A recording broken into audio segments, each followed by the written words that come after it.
It's time for a special interview here on Morning Wave in Busan. BTS. We all know who that is, right? Well, on June 1st and 2nd, BTS made history as the first Korean singer or group to ever perform at the iconic Wembley Stadium, one of the largest concert stages in the UK, where legendary acts like Queen, Michael Jackson, the Rolling Stones, Beyonce, and Adele have headlined. So BTS performed 24 tunes. Let's find out about not just this performance, but the influence of BTS and K-Pop. We have invited music critic Ludovic Hunter-Tilney, who is from the Financial Times, to talk about this very issue. Let's see what he has to say. Hi, thanks for joining us today. Hello, good morning. Yes. So BTS really, of course, they're so... I don't even know how to describe the love that Korea has for this group, but also surprised the world last week by selling out 2 performances at Wembley Stadium. So I hear you were there. I would love to hear your take on their performance. Well, that's right. I was there for the first night, which they sold out. That was sold out in just 90 minutes. There were some 60,000 tickets, I think, which sold out in 90 minutes. And the atmosphere was very, very intense, I would have to say. It was very full of excitement. There were tens of thousands of fans there who were screaming, who were waving the light sticks. And then also, which was surprising, was to hear so many British people chanting, singing, and indeed rapping in Korean so fluently. So even though you are, of course, a music critic, were you surprised at this reaction? Not from, we would normally think Korean audiences, but from, from UK pop fans. I was the atmosphere was because it was a very similar atmosphere that you would get from a big boy band playing a concert. So in that respect, it was not a surprising atmosphere. But what was surprising was to hear so many of these non-English lyrics being sung, and also in fact because BTS do present a different version of the boy band, I think, than the ones to which we have been used in the past. So there was also a difference there. So it was an interesting experience where there were some very similar things taking place, like the screaming and the enthusiasm, while at the same time the show itself and how it was presented also had certain differences. Well, BTS has become the first Korean group to, of course, enter Wembley Stadium. Wembley Stadium is such an iconic venue. People, singers, performers dream of performing there. So tell us about the significance of, BTS being the first Korean group to do so. Well, Wembley Stadium is, as you say, the sort of most iconic venue in Britain. It's both the home of football. I mean, there's a great big giant statue of a famous footballer, Bobby Moore. Now, behind that statue, which is at the entrance to Wembley Stadium, were the letters BTS. So right behind that footballer, and all of the fans were going up and taking pictures by these letters.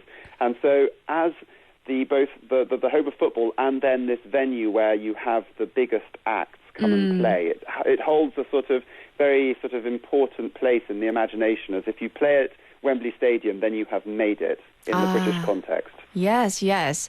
So in your opinion, your professional, opinion, what do you think is the allure of BTS? I mean, there are so many, boy bands, girl groups, who are Korean, non-Korean, but why do you think BTS has been able to gain worldwide this following?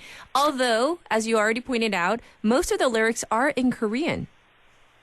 Well, I mean, there aren't so many boy bands around in the West right now. There are a lot in Korea, yes. But there aren't very many here. And since One Direction went into a hiatus about 4 years ago or 3 years ago, there haven't really been any successors to them. And there always is there's always space for a boy band in the pop music landscape. So in that sense, BTS are filling a demand. There is always a demand for a boy band. There isn't one around at the moment, at least not in the West, and nothing like that scale. And so BTS have filled that gap and have done so in a most impressive manner. Right. And even more so, BTS, I hear, taking the #1 spot on the UK's official albums chart with Map of the Soul Persona. Is this meaningful? Yes, well, it's It's fairly meaningful. It's less meaningful than if they had got a number one in the singles chart. Sure. The album chart has become less prominent as albums themselves have become, as the sales for albums have gone down so much, whereas singles remain very important. And the highest charting single that they've had in Britain so far is Boy With Love, which reached number 8. Yes. So not particularly high. The next highest is Fake Love, which was number 10.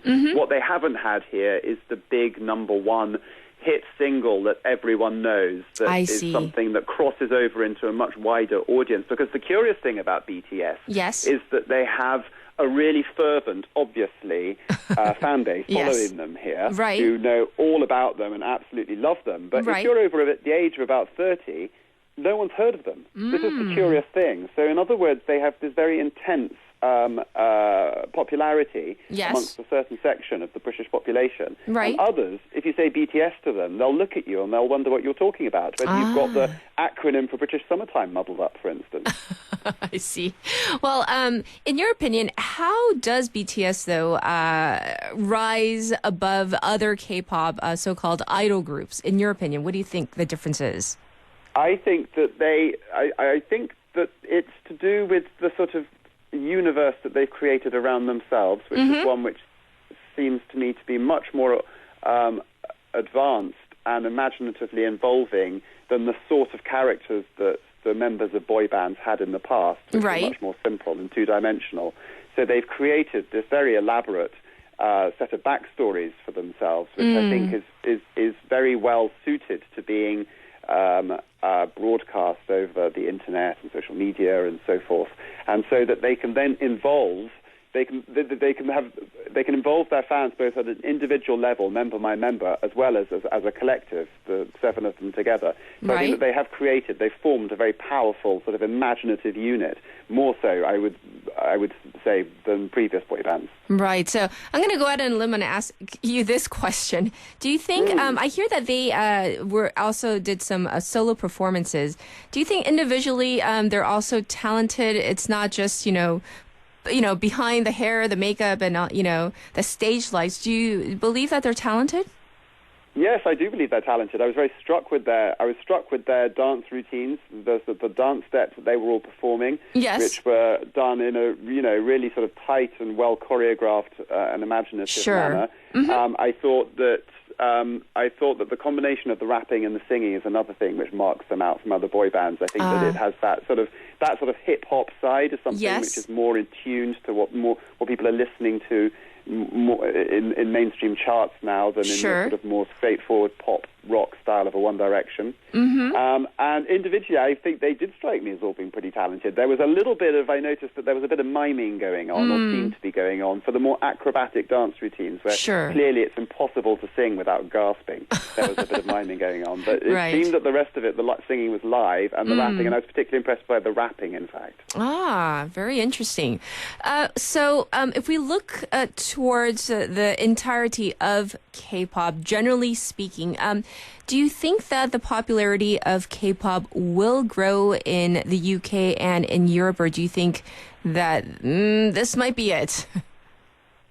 I think the BTS are a sort of phenomenon unto themselves. I think that they have set a level which that doesn't mean that there are others who are going to reach that it's sort of broken down the barriers in that respect. But yes, I definitely expect other K-pop bands to follow at a lesser level of popularity, and I think that the charts are going to continue to be to see more and more performers from Korea turning up in the British charts. I would expect that, yes.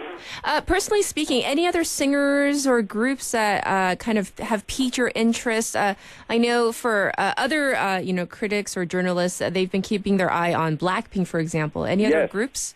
Well, I do like Blackpink. I like Blackpink's music. Well, I saw them play. They played over here as well quite recently. Yes. They played in Wembley Arena, which is next door to Wembley Stadium, smaller, but still about 12,000 people. Yes. I have to say, I didn't think their live show was quite up to BTS's, but I like their music.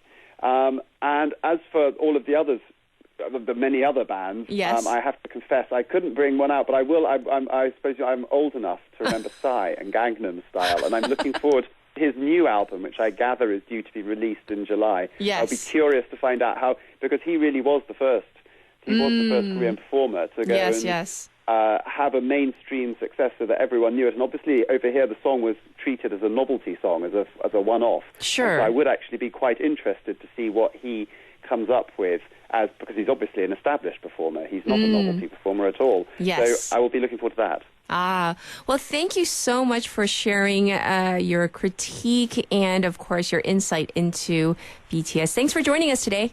No, thank you for having me on. It's been my pleasure. All right. Once again, this was Ludovic Hunter-Tilney, who is a Financial Times pop or music critic. And we discussed, of course, BTS, their performance at Wembley, and his personal professional take on the rise and fame of BTS. And with that, we are going to play one of their songs. How can we not? This is Boy With Love, BTS featuring Halsey.